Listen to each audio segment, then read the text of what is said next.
আসসালামু আলাইকুম রহমতুল্লাহ। তোমরা যারা এসএসসি এবং এইচএসসির শিক্ষার্থী আছো, আসো আজকে তোমাদের ইলেকট্রন বিন্যাস করা শিখাই। আমরা সহজে ইলেকট্রন বিন্যাস করতে পারবো দুইটা পদ্ধতিতে। তো প্রথম যে পদ্ধতিটা, সেটার জন্য আমাদের অরবিটাল জানতে হবে। এখন আমরা জানি আমাদের অরবিটাল মোট হচ্ছে চারটা। সেই চারটার নাম কি কি? S, P, D, F. এই চারটা হচ্ছে অরবিটাল। এবং এখানে এস এ ইলেকট্রন ধারণ ক্ষমতা 2, P A 6, D A 10, F এ হচ্ছে 14। আর মজার বিষয় হচ্ছে যে এই যে আহ, প্রতিটা হচ্ছে অরবিটাল আছে, অরবিটালে ইলেকট্রন ধারণ ক্ষমতার পার্থক্য হচ্ছে 4। অর্থাৎ এস থেকে যদি পি এ যাই তাহলে পার্থক্য হচ্ছে 4, পি থেকে ডি হচ্ছে 4, ডি থেকে এফ হচ্ছে 4। সুতরাং এই যে আহ, চারটা অরবিটাল আছে, অরবিটাল গুলো ইলেকট্রন ধারণ ক্ষমতার পার্থক্য হচ্ছে সব ক্ষেত্রেই 4। এখন আসো, এখন আমরা হচ্ছে কি করব? প্রথমে এস আছে কয়টা ভাইয়া? এস আছে দুইটা। সুতরাং প্রথমে লিখবো এস দুইবার, 1, 2। তারপর কি আছে? পি। এখন আমরা কি করব? পি এর ক্ষেত্রে এই যে পি থেকে এস, পি থেকে এস লিখবো হচ্ছে দুইবার, পি থেকে লিখবো হচ্ছে এস দুইবার। এরপরে কি আছে? ডি। এরপরে আছে ডি। ডি এবার কি করব? ডি থেকে এস পর্যন্ত, ডি থেকে এস পর্যন্ত লিখবো দুইবার। তাহলে কি লিখবো? D, P, S, D, P, S. এবার ভাইয়া কি করব? এবার হচ্ছে এফডিপিএস।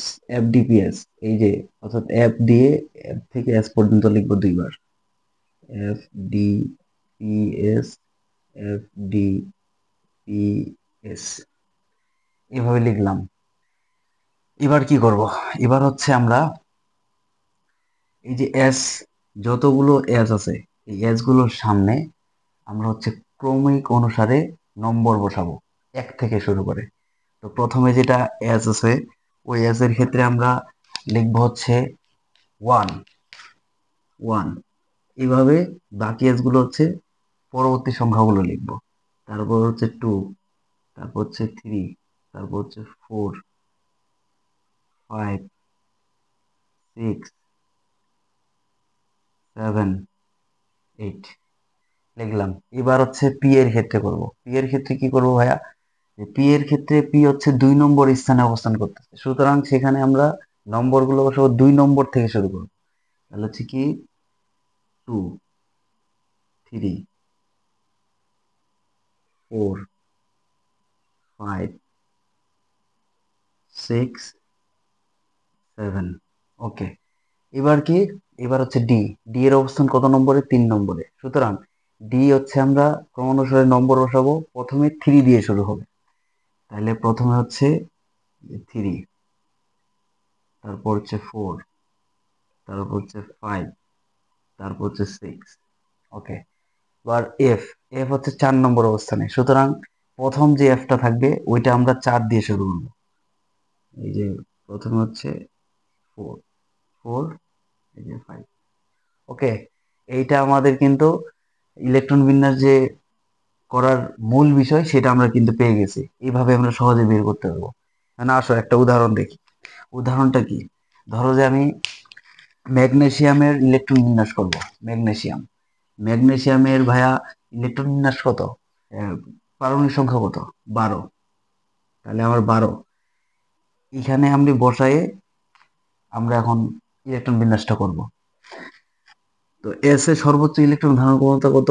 2। তাহলে 1s2, 2s2, 4p6, thrice-s2। এই যে আমাদের ইলেকট্রন বিন্যাস হয়ে গেছে। এভাবে আমরা সহজেই প্রথম নিয়মটা করতে পারি। এবার আসো 2 নম্বর নিয়মটা শিখাই। 2 নম্বর নিয়মটা তোমাদের সকলেরই জানা আছে, সেটা হচ্ছে আফবাও নীতি। মানে আফবাও, বিজ্ঞানী আফবাও এই নীতিটা আবিষ্কার করছেন বলে ওনার নাম অনুসারে আফবাও নীতি বলা হয়েছে। তো এইটার জন্য আমরা কি করব? ধরো যে একটা 4 তলা বিল্ডিং, আমি হচ্ছে আহ একদম 4 তলায় উঠবো। তো প্রথমে আমার কি? প্রথমে আমার 1 তলায় উঠতে হবে। তো 1 তলায় যখন উঠবো, সেই ক্ষেত্রে আমরা লিখবো হচ্ছে 1s। তারপর 2 তলা যাব, 2 তলায় গেলে হচ্ছে এই যে 2 বার লিখবো, টুয়াইস এস টুয়াইস পি। এবার 3 তলায় thrice S thrice P thrice D. এবার হচ্ছে 4 তলায় 4S 4P 4D 4F। এখন ভাইয়া বিষয় হচ্ছে আমি 4 তলায় উঠে গেছি, এখন আমি কি করব? এখন আমার কাজ শেষ, আমি 4 তলা থেকে আবার নিচতলায় নামবো। তো সুতরাং আমার তো প্রথমে 4 তলায় থাকতে হবে, তারপর 3 তলা, তারপর 2 তলা, তারপর 1 তলায় নামবো। সুতরাং প্রথমে আমি 4 তলায় থাকবো। 4 তলায় থাকলে কি হবে যে তারপর আমরা এই যে,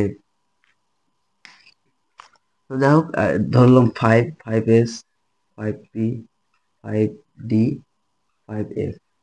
তারপর হচ্ছে কি 6S 6P 6D 7S 7P, তারপর হচ্ছে 8S। ওকে ফাইন, এই তো হয়ে গেছে। এখন আমাদের যে মূল বিষয় সেটা হচ্ছে আমরা এই যে লিখলাম অরবিটাল গুলো, এই অরবিটাল গুলো আমরা এখন তীর চিহ্ন দিয়ে প্রকাশ করব। অর্থাৎ এগুলো দিয়ে তীর ভেদ করবে এবং সেই তীরটা আসবে উপর থেকে। ধরো যে ছাদ থেকে গুলি করছে, হ্যাঁ, এগুলা কি হবে, এই যে তীর চিহ্ন দিলাম, হ্যাঁ, তীর চিহ্ন দিলাম,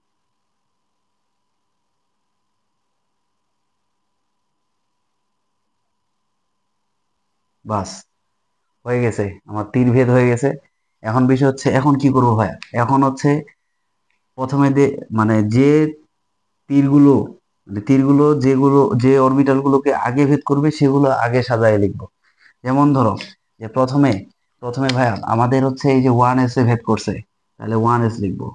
তারপর হচ্ছে কি টুয়াইস এস এ ভেদ করছে, তারপর টুয়াইস পি, তারপর থ্রাইস এস এ, তাহলে টুয়াইস পি থ্রাইস এস।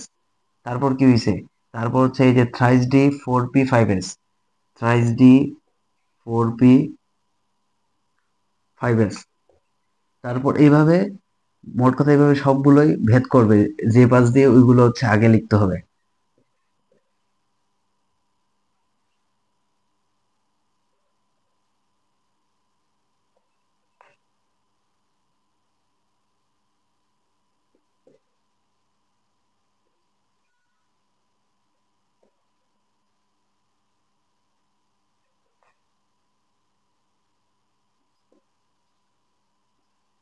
এই যে এ হয়ে গেছে আমাদের কি, আমাদের ইলেকট্রন বিন্যাস করার জন্য প্রধান যে ফর্মুলাটা সেটা বের হয়ে গেছে। এবং মজার বিষয় হচ্ছে এটা নিয়ম দিয়ে যেটা বের করলাম, প্রথম যে নিয়মটা করছি অরবিটাল সংখ্যা দিয়ে অরবিটাল দিয়ে, সেটাও কিন্তু এরকমই। এখন আমরা সহজেই যত যেটার ইলেকট্রন বিন্যাস করতে বলবে সেটা সহজে বের করতে পারবো। হ্যাঁ, এভাবে আমরা সহজেই ইলেকট্রন বিন্যাস করতে পারি। হ্যাঁ, কিছু ব্যতিক্রম থাকে, সেই ব্যতিক্রমগুলো মনে রাখতে হবে। আশা করি বুঝতে পারছো। দেখা হবে ইনশাল্লাহ পরের পড়া নিয়ে। ততদিন সুস্থ থাকো, ভালো থাকো। আল্লাহ হাফিজ। আসসালামু আলাইকুম ওয়া রাহমাতুল্লাহি ওয়া বারাকাতুহু।